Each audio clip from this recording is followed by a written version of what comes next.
Hi guys, welcome back. So today you're joining in with me for the business studies chapter 4, that is social enterprises and franchises. So before we start off, don't forget to subscribe the channel and hit the bell icon to receive the videos as soon as I upload. You all can go through. So without further ado, let's start off. Alright, so franchises and social enterprises. There we'll be first discussing about the features of a franchisor. Who is a franchisor? Franchisor is someone who gives another person the authority to trade under their name. It is a business in which the franchisor, the owner, allows another operator, namely the franchisee, to trade under their name. So it is a type of business that suits the people where they have the capital required to start a business but do not have innovative business ideas. They don't have new business ideas. So the franchise type of businesses are for them. Examples for these businesses would be anything ranging from McDonald's, 7-Eleven, Subway, Pizza Hut, KFC, all these mouth-watering restaurants and fast food chains, as well as AVs and stuff and companies. They are also examples of franchisees.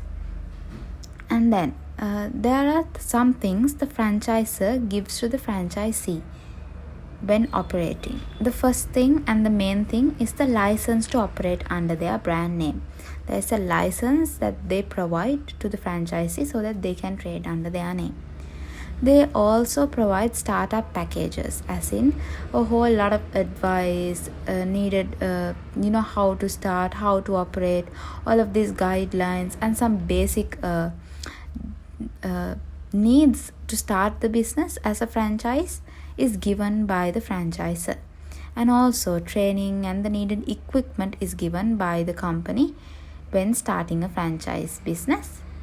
And then advertising and marketing support is given because they do global advertising, as well as in the startup in the beginning or maybe continuously they'll be supporting marketing. So in return, the franchisee has to pay some fees to the franchisor. First is the one-off startup fee. When they take the license, they need to pay. And then an ongoing fee, usually a share of the monthly profit. And then marketing cost support. When the franchisor does the marketing part, the franchisee will always have to pay a share of it because it helps him to grow as a business. A share of the marketing cost is shared, provided by the franchisee. And then sometimes they make profit on the PPE items. That is, PPE is plant, property and equipment in the business. Sometimes a profit out of that is given to the franchisor. And then moving on to the advantages and disadvantages to the franchisee. Advantages would be such as less risk. Obviously, there's less risk when starting under an established brand name rather than a new one. And also backup support is always offered by the franchisor. And setup cost is predictable because the franchisor will tell you this is the likely cost that it would take. So it is predictable. And then marketing is organized by the franchisor, and marketing trends or techniques will always be provided as support, so it is easier. Disadvantages, obviously, sadly, profit is shared. And then strict contracts have to be signed because they are trading under another's brand name. There's a lot of strict contracts to be signed.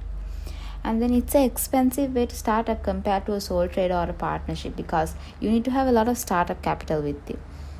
And then also lack of independence. That's always there when you're working for someone or under someone. Same way, when you're operating as a franchise, there's lack of independence. And then advantages and disadvantages to the franchisor.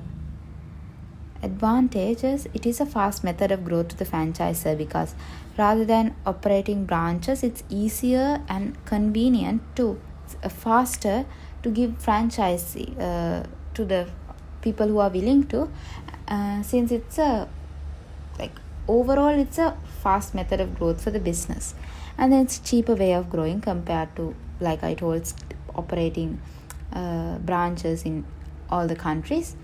And then the risk is shared between the franchisee, so there's less risk of failing. Even if there is a risk, it's shared.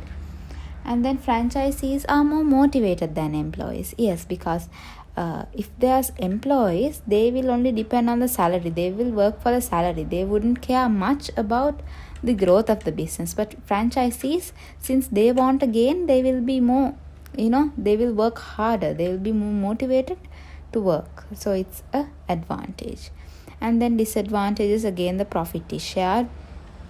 And then poor franchisors may damage the business of the reputation of the business, because the recognized brand can be damaged by activities of a franchisee, a single franchisee. So that risk is there. And then cost of support is high. The cost to support these businesses sometimes is very high.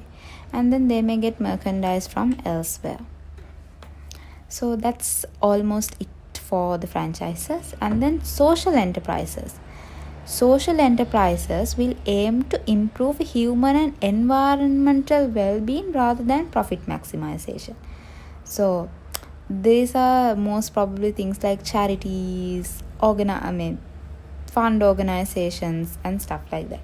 So they'll have a clear environmental or social mission they are trying to achieve, and they'll generate most of their income through trade and donations given. And they'll if they make a profit, they will reinvest because it's a social enterprise. And then accounts are like, everything they do is accountable. That means they have a reason behind it and it can be proven. And also it's transparent. There's no hidden activity. It's always transparent with the society. And then forms they take. There are different forms they take, such as cooperatives. And there are also, you have consumer cooperatives, retail cooperatives and worker cooperatives. So according to what they are, such as if you take consumer cooperative, it's a cooperative that is owned by its customers. So it is formed between the customers of a certain company or an industry. Then retail cooperatives, it's a cooperative of retail members that work together to assert their purchasing power. They'll form a cooperative so that their purchasing power will increase. When they get together and order in bulk from suppliers, they'll get it at a lower rate. So for purposes like that, retail cooperatives exist. And then worker cooperatives, they are formed between employees so that they can bargain for increase in wages, or for trade union like activities. Similar to trade union activities, worker cooperatives operate. And then charities, these are organizations that give money to the poor people who are in need actually. So these are the forms that social enterprises would take.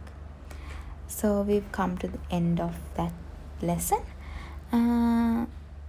Please don't forget to subscribe the channel and hit the bell icon so you will receive the latest notifications as soon as a video is uploaded.